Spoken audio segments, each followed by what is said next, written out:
Leanne from Two Hearts Dance and Yoga. Hope you are well. I've been getting a lot of requests for a meditation and breathwork video, so I wanted to give you what you wanted. A lot of people have been asking me how to start a daily meditation practice. It's something that I do personally every single day, and I've been doing that since my teacher training for yoga a couple of years back. It's something that becomes a consistent practice, and I hope that today I can show you a few tips to get you into meditation. Of course, it's a constant practice. Even after doing it for a couple of years, I still have days where it's difficult. So that's just how it is. And I hope that you will kind of settle into the idea that it's not a perfect thing. You might wake up one day and feel as though your meditation practice is going very well, and then the next day it can be complete trash. So that happens with everyone. But I think what's most important is to kind of set a structure for yourself, and to know that it doesn't have to be perfect. It can be messy, it can be uncomfortable. But actually dedicating just 5 minutes or dedicating a slot of time to it is what is going to help with the consistency.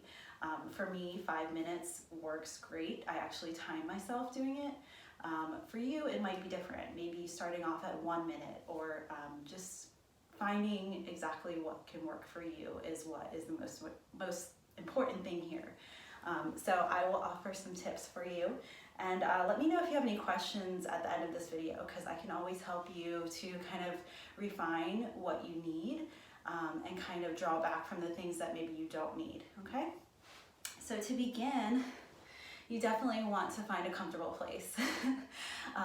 So for me, finding a place that's kind of out of the way, it can be like a little corner in your house. You definitely want to find a padded seat. So for me, I just take a pillow from my couch. You can also get meditation pillows. It's totally up to you, really finding what is most comfortable for you. But ideally, the reason behind sitting on a pillow is so that your hips are at a higher level than your legs. And this will help with the blood flow, especially if you're sitting for a certain duration of time. Of course, meditation practice, you can vary that time. So sometimes drawing it out longer might help you. And in that case, sitting on something a little more elevated is going to help with the blood flow so that your feet aren't falling asleep, or you're just more comfortable. So that is totally an important part of this. And of course, I like to time myself. So I actually literally have a kitchen timer here that is just as helpful as anything to really help you kind of awaken out of that state and carry on with your day. So those are the two things that you would need here. So in getting into your meditation practice, finding a comfortable seat, allowing yourself to really just settle into the space. So taking a few deep breaths in through the nose, maybe sigh out through the mouth. Inhale, exhale. Nice big inhales. Deep breaths all the way in, filling up the lungs. Exhale, let it all go. So allowing this rhythm of your breath to continue as I continue to guide you through this will help. Letting that rhythm of your breath continue to be the base of everything that you do, and then allowing that everything else to kind of settle on top of that. So if you're having maybe a hard time getting into the rhythm of your breath, maybe placing one hand on the chest, the other on the belly, kind of taking a moment to check in with yourself, seeing how the breath is actually coming in through the body. And if you notice that your breath is more in your chest area, then you want to make a conscious effort to bring it down into the lower belly, the diaphragm area. That is where you get the most calming breath. So when you're sleeping at night, and when you're most relaxed with a soft belly. So allow the breath to be soft, allow the belly to be soft. And allow that breath to fill up the belly as you create this nice calming breath. Allow yourself to close the eyes if you haven't already done so. And really just focusing in on that breath and that constant rhythm that you're creating for yourself. Maybe noticing that the breath is starting to slow down as you settle into the space. So as you continue to focus in on your breath, maybe allowing your senses to heighten here. So noticing how your senses might start to awaken a little more. So what is it that you're feeling? Maybe it is a chance to take an inventory of yourself from the very crown of the head to the soles of the feet. Noticing how each body part feels, scanning from one body part to the next, but not holding any judgment or reservation. If you notice that maybe something is lingering in one body part, just observe it for what it is, and then move on to the next. Really just taking that inventory of yourself and checking in on your physical being.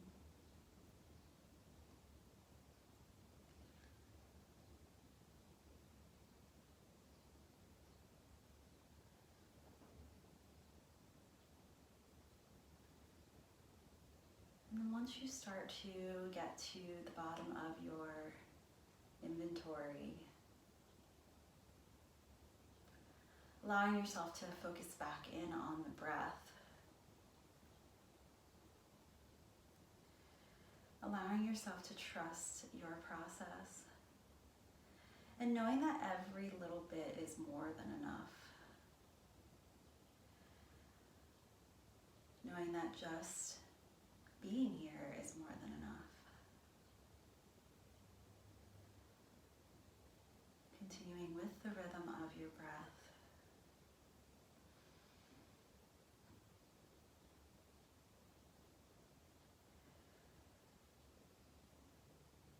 And as we continue, maybe allowing the hands to come down by your sides to feel the earth underneath you. Knowing that the earth is here to support us.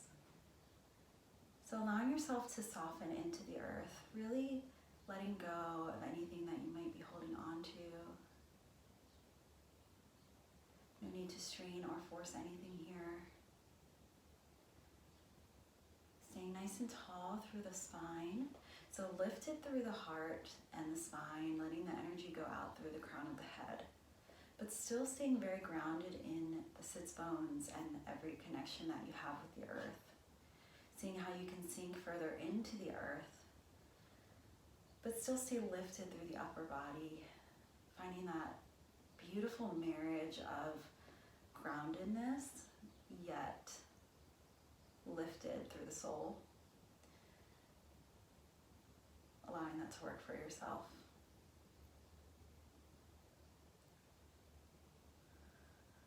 Continuing those nice deep breaths in through the nose, maybe sighing out through the mouth.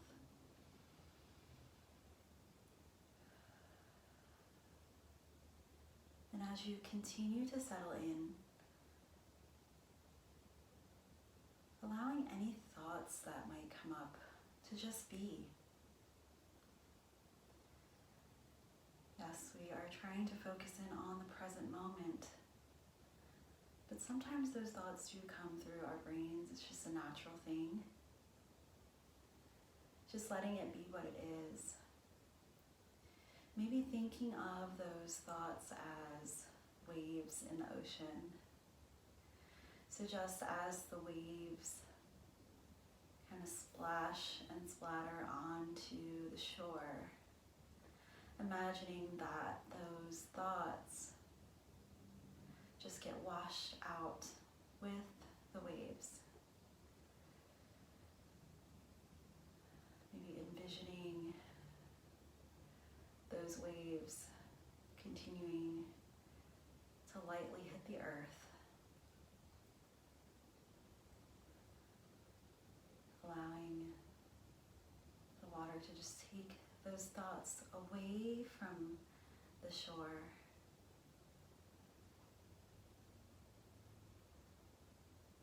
And allowing yourself to be just as you are in the moment.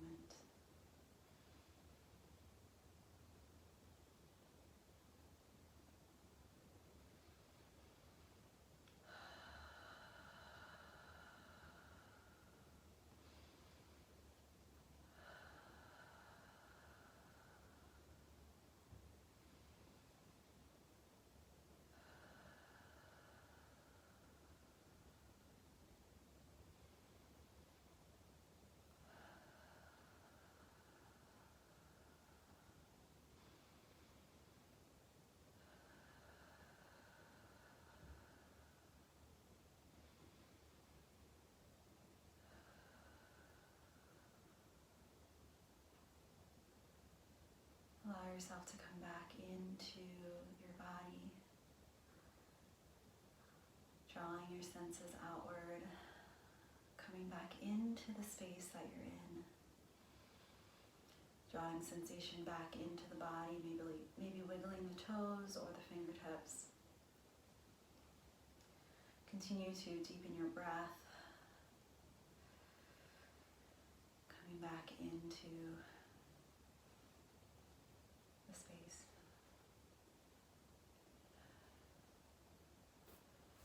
So allow yourself to just feel what it is that you're feeling.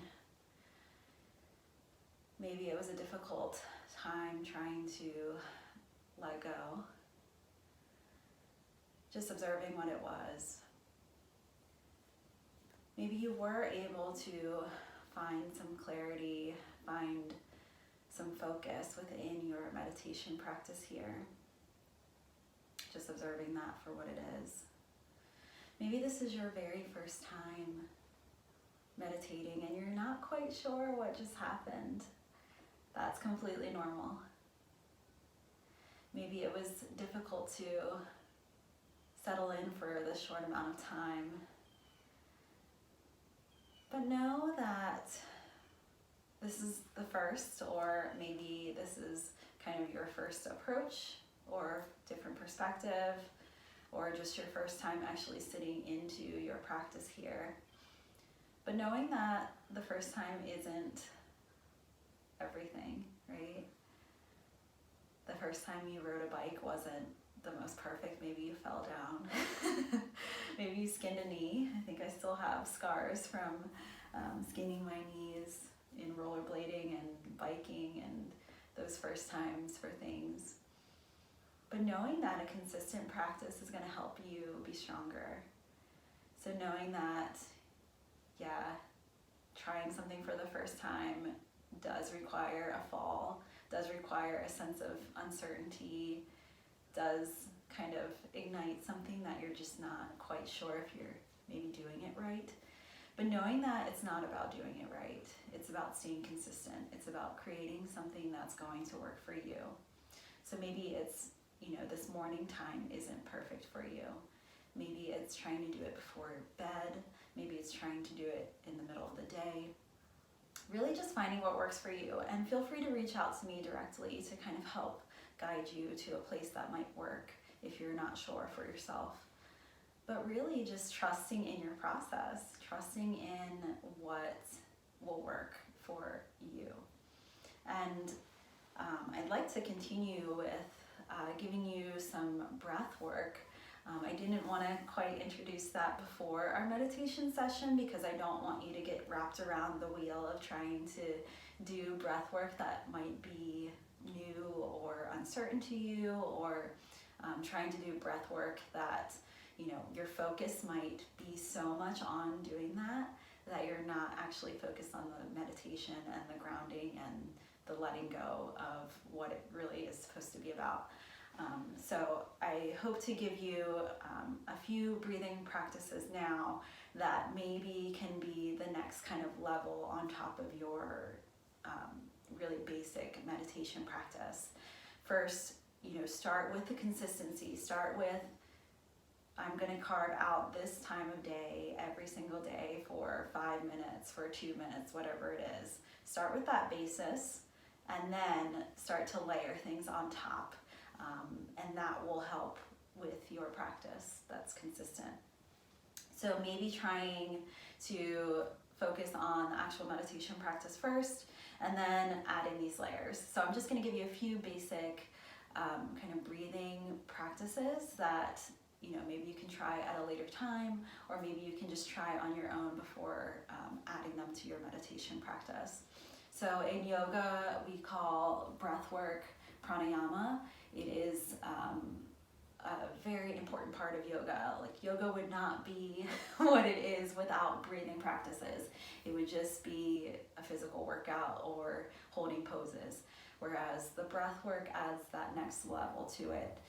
Really creating movement with breath is what yoga is really about. So connecting the breath with the movement is so important for your focus, so important for your physical being, your muscles, and just your overall connection to everything that you're doing. So these 3 breath practices that I'm going to give you, they help me personally with anxiety, with just feeling connected to myself. So I hope that you can use them at your own wish, okay? So the first one is the Kapal Body. So Kapal Body focuses on breathing in with a nice deep breath, so filling up the lungs to their capacity, and then breathing out with short exhales, kind of like a staccato vibe, if you want.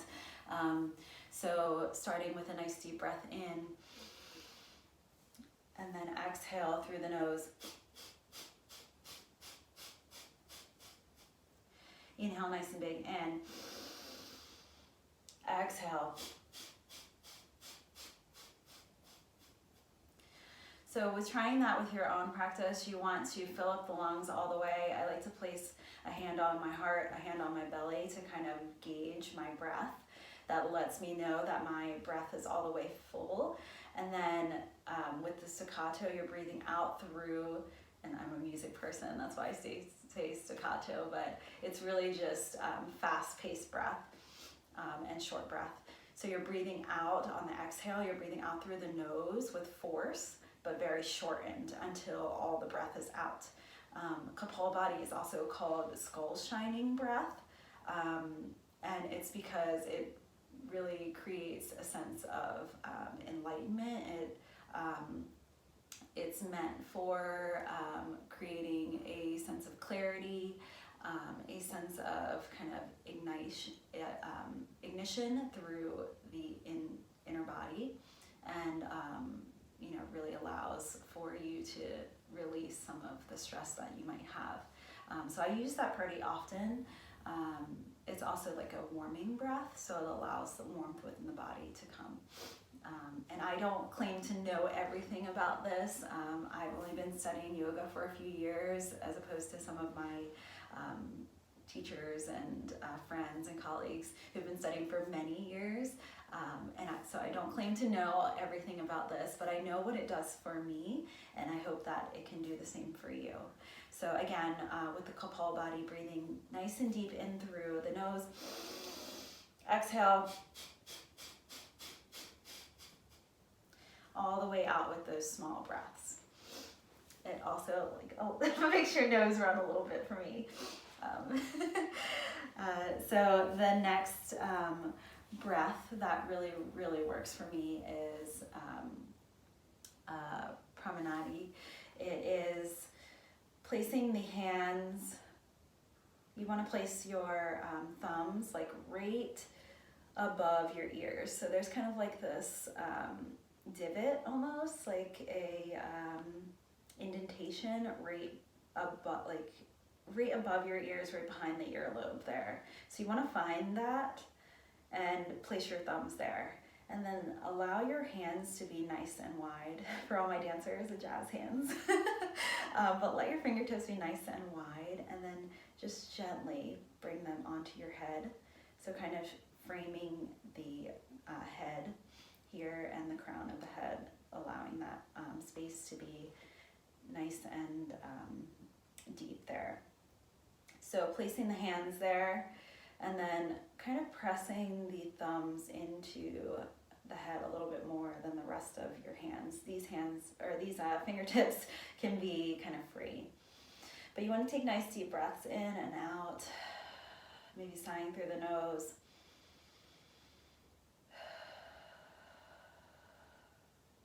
So some refer to this as like a haven type of movement, or like a haven type of, I don't know what you want to call it, but it's kind of an escape for you, escape for somebody who might be having anxiety, escape for somebody who might just be having a hard time, or just a kind of place to reground yourself.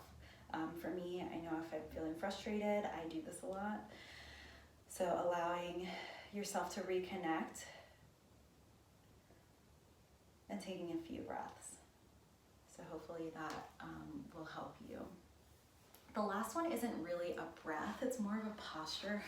I have my slippers on because it's kind of a chilly morning.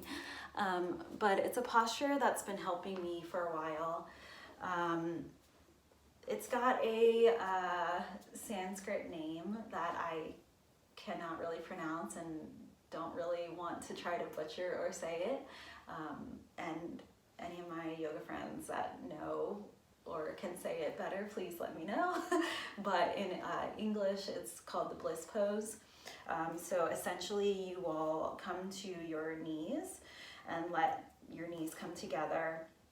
And then you'll slightly splay your feet out to the sides of your hips. If this is uncomfortable, you can always either place some more padding underneath you, or you can even bring your knees a little further apart. It really just depends on how your hips open here.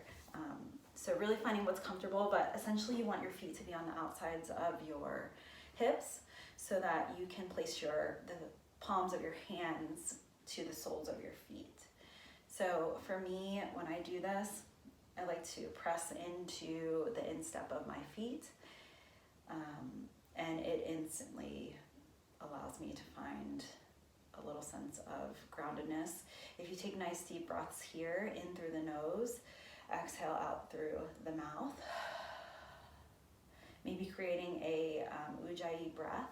So with the Ujjayi breath, you want to, and some people call this the Darth Vader breath, but you want to breathe in through the nose. Exhale. On the exhale, you're kind of, some people place the tongue to the top of the mouth, or you can kind of think of hollowing out the inside of your mouth and breathing with a closed mouth. So kind of that Darth Vader, that's why the people call it that, but breathing in.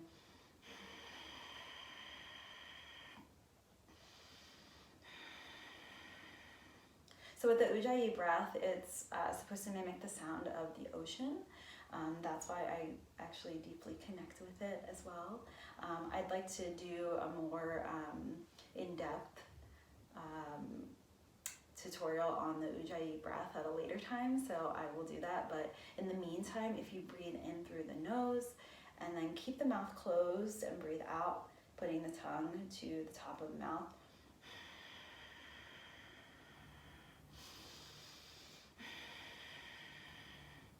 It kind of makes this sound of the ocean. So we will go more in depth on that later, or you can just simply take a look online for Ujjayi breath. It's commonly used in yoga practice, and it's commonly used to relieve any kind of anxiety. So those are the 3 kind of breath work practices that I will give you today. What's most important to me, at least, in everything that I said, if you don't take, if you don't remember anything that I said, but if you take one thing away, is to find consistency in your practice. If you want to start meditation as, a daily thing, finding the consistency is what is going to get you there. Setting the 5 minutes aside, whether it's in the morning or the evening, whatever it is, carving it out physically in your time in your day is what's going to help you. And it doesn't have to be perfect, if that's the other thing to take away from this. It's not about being perfect. It's actually okay to be messy. It's okay to feel uncomfortable. It will change every day. But for me, what's worked in creating a meditation practice is to show up every single day and to actually sit with yourself and find what works for you and do it in that time. So if there's anything else that I can do to help you to find that space for yourself, maybe, trying it out, I always suggest people to give it a try for a week. Set 5 minutes aside out of your day for a week straight. See what happens. Maybe journal it. Maybe write something down every day. And then come back to it at the end of that week and see just how it felt. If you want to do that, here's my challenge to you. 1 week, meditate 5 minutes a day, and then come back to me and let me know how it worked for you. Let me know if it didn't work for you. Let me know anything, because really it's about the process, and it's trusting your process. And I'm happy to help you create the process for yourself. Okay? So I hope you can take something away from this today. I hope you can find some time to start your meditation practice. Of course, I'm here to help guide you as best as I can. And I hope you have a great week. And enjoy. Remember, it's not about perfection. It's really about finding what works for you. Thank you all so much. Have a great day.